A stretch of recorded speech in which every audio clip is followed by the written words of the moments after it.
اس حد تک نہ جاؤ کہ ماں باپ کی بددعائیں لینے لگ جاؤ۔ میرے نبی نے فرمایا تھا اگر میری ماں زندہ ہوتی تو لوگ دیکھتے میں کیا کرتا، میں عشاء کی نماز کے مصلی پہ کھڑا ہوتا، عشاء کی فرض نماز میں سورۃ فاتحہ پڑھ رہا ہوتا، اور ادھر سے میرے گھر سے آواز آتی بیٹا محمد، تو میں یوں نماز توڑ کے کہتا لبیک اماں جان، میں نماز توڑ دیتا۔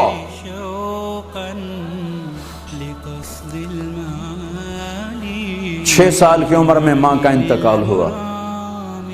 ابوا کی وادی میں کالے پہاڑوں میں 63 سال کی عمر میں حج پہ جا رہے ہیں، 57 سال گزر چکے ہیں، گالتا بندہ 57 نے بھول جاتا ہے تو 57 سال لگ گئے، لیکن جب آپ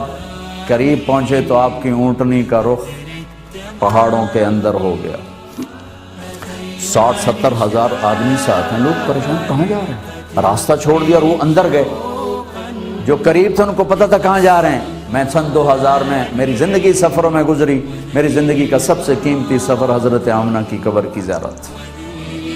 بیت اللہ کے اندر 2 دفعہ گیا ہوں،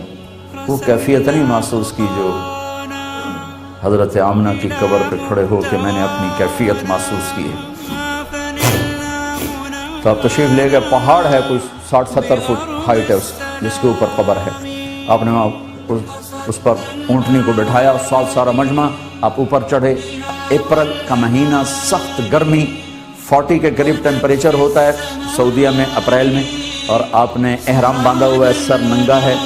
اور 2 چادریں ہیں، آپ ماں کی قبر کے سرانے تشریف لاتے ہیں، اور اونٹنی تو نیچے بٹھا دی تھی، ماں کی قبر کے سرانے آپ بیٹھتے ہیں۔ کیسے بیٹھتے ہیں آپ؟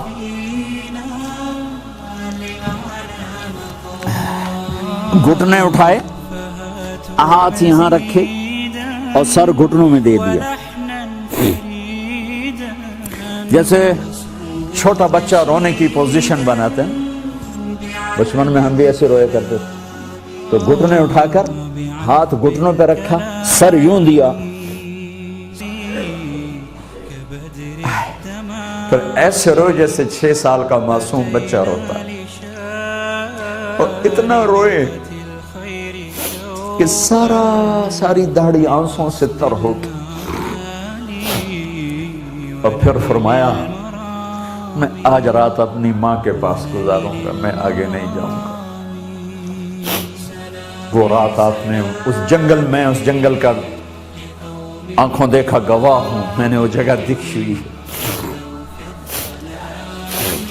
آپ اپنا بچپن میں لوٹ گئے 57 سال پیچھے، جب 6 سال کی عمر میں یہاں اللہ نے ماں کو اٹھایا، 25 برس کی عمر حضرت آمنہ کی، اور ماں کی سے لپٹ کر روئے ہیں اور کوئی جواب نہیں، پہلی موت دیکھ رہے ہیں، کبھی موت دیکھی نہیں، پہلی موت ہے۔ پتھر جوڑ کے دفن کیا حضرت ام ایمن نے، نیچے اتری ہیں لے کر تو آپ نے ہاتھ چھڑایا، پھر اوپر چڑھ گئے، بھاگے، دوڑ لگائی، اوپر چڑھ گئے۔ ام ایمن پیچھے پہنچی تو ایسا منظر تھا کہ آسمان بھی رو رہا تھا اور ابوا کے پہاڑ بھی رو رہے تھے، اماں کی قبر سے یوں لپٹ کے اوپر لیٹے ہوئے تھے، اور آپ قریب آئی ام ایمن تو سنا آپ کہہ رہے تھے ماں جی آپ کو تو خبر تھی آپ کے سوا میرا کوئی نہ تھا، اب مجھے چھوڑ کے کہاں چلی؟ تو حضرت ام ایمن نے اٹھایا کہ بیٹا اٹھو، گا نہیں مجھے میری ماں کے پاس چھوڑ۔ 3 راتیں روتے روتے کا سفر گزرا ہے، تو وہ 57 سال کے بعد وہ صدمہ تازہ ہے، آپ نے رات وہاں گزاری ہے، یہ آپ دیکھتے تھے کہ مائیں کیسے ذلیل ہوں گی، اس لیے یہ سب کچھ کر کے دکھایا۔ میں صرف انگلینڈ کا، یورپ کا رونا نہیں روتا کہ یہاں ماں ٹیشو پیپر ہے، یہاں باپ ٹیشو پیپر ہے، صرف پیسہ ہی خدا ہے یہاں۔ میرے دیس میں بھی یہی حال ہے، کوئی نصیبوں والا ہے جو ماں باپ کی دعائیں لے رہا ہے، ورنہ ماؤں کے کلیجے کاٹ کے رکھ دی ہیں اولاد نے، باپ کی پگڑی کو مٹی میں ملا دیا ہے اولاد نے۔ وَلَا لِغَيْرِكَ دَوَّا يَا رَبُّ يَوْمًا